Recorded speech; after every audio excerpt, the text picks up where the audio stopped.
আমার প্রতিদ্বন্দ্বী প্রার্থী জনাব আনারস মার্কা ওনার জনাব সৈয়দ আবুল কাশেম, ওনার সমর্থকরা সর্বসময় বিভিন্ন স্থানে বিভিন্ন জায়গায় আমার কর্মী সমর্থকদের হুমকি দিতেছে এবং আমার কর্মী সমর্থকদের সর্বসময় তারা বলতেছে যে নির্বাচনের পূর্বেই সবাই যেন বাড়ি ছেড়ে চলে যায় এবং আমার এজেন্ট যারা হবে তাদেরকে মারধর করা হবে এবং বিভিন্ন স্থানে তাদের উপরে লোক আছে। ওনার এক ভাই অতিরিক্ত সচিব, আরেক ভাই ওনার ব্যুরোক্রেট ডিজি, আরেক ভাই ওনার সুপ্রিম কোর্টের অ্যাডভোকেট, হাইকোর্টের অ্যাডভোকেট। ওনারা এই তিনজনের পরিচয়ে ওনারা আমার এলাকার আমার কর্মী সমর্থকদেরকে সর্বসময় বিভিন্নভাবে হয়রানি করতেছে। গতকালকেও ওনারা আমার অফিসের সম্মুখে ওনাদের অফিস আছে, ওনারা আমি এখানে অফিসটা নেওয়ার পরে ওনারা অনেক পরে ওনারা আরেকজন প্রার্থী অফিসটাকে ওনারা অফিস হিসাবে ব্যবহার করে এবং ওনারা সে অফিসের সম্মুখে ওনারা বিভিন্ন স্থান থেকে আমাদের এলাকার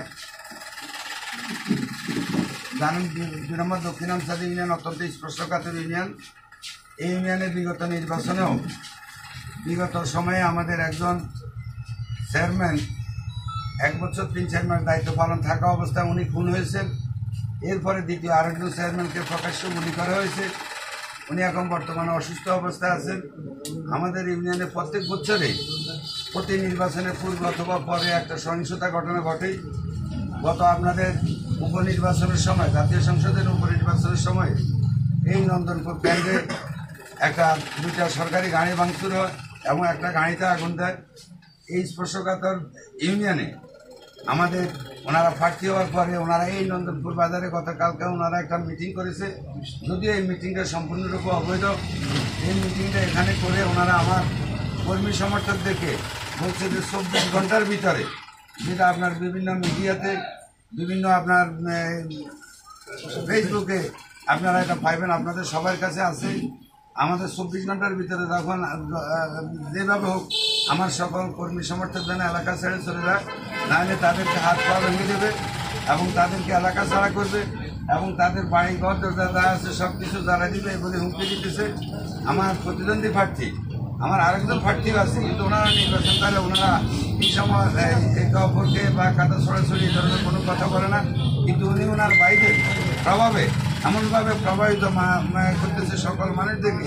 মনে হয় যেন যে আমি নির্বাচন আবার বলতেছে যে যে কোনো সময় ওনারা আমাকে এলাকা থেকে সারা ফেলবো, আমাকে ভোট করতে দেবে না। এরপরে ভোটের দিন ওনারা কেন্দ্র দখল করবে এবং ওনারা বহিরাগত বিভিন্ন জায়গা থেকে, বিশেষ করে আমাদের এলাকা এখন এই যে অন্যান্য ইউনিয়ন, বিশেষ করে মনে করুন বশিকপুর, তারপরে দত্তপাড়া, এই সমস্ত ইউনিয়নে যে সমস্ত সন্ত্রাসীরা আছে এই সমস্ত সন্ত্রাসীদেরকে এনে ওনারা এই বালকপুর থেকে যারা অনেক সন্ত্রাসী ফলাফল এনে ওনারা এখানে মিছিল করে এবং আমার এলাকাতে মানুষদেরকে আতঙ্ক করে রেখেছে।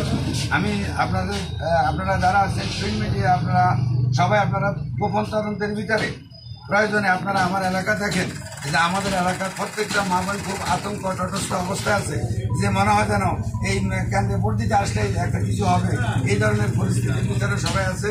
যার কারণে আমি আজকের এই সংবাদ সম্মেলন করে আপনাদের মাধ্যমে আমি আমার উদ্যোতন কর্তৃপক্ষ যারা আছে প্রশাসনের দৃষ্টি আকর্ষণ করছি। আমি আওয়ামী লীগ রাজনীতির সাথে সম্পৃক্ত। আমি 18 বছর যাবৎ 2 নম্বর দক্ষিণ আমসাদি ইউনিয়ন আওয়ামী লীগের সভাপতি হিসাবে দায়িত্ব পালন করতেছি। সেখানে আমার মতো আমি 1976 সালে বাংলাদেশ আওয়ামী লীগের বাংলাদেশ ছাত্রলীগের সদস্য হয়েছি। দীর্ঘ 46 বছর যাবৎ আমি আজকে আওয়ামী লীগের রাজনীতি করতেছি। মনে হয় যেন এই আওয়ামী লীগ সরকারের সময় আমি এই দেশে একজন এই যুদ্ধ অপরাধীর মতো হয়ে গেছি। আমাকে এইভাবে তারা হুমকি দিতেছে।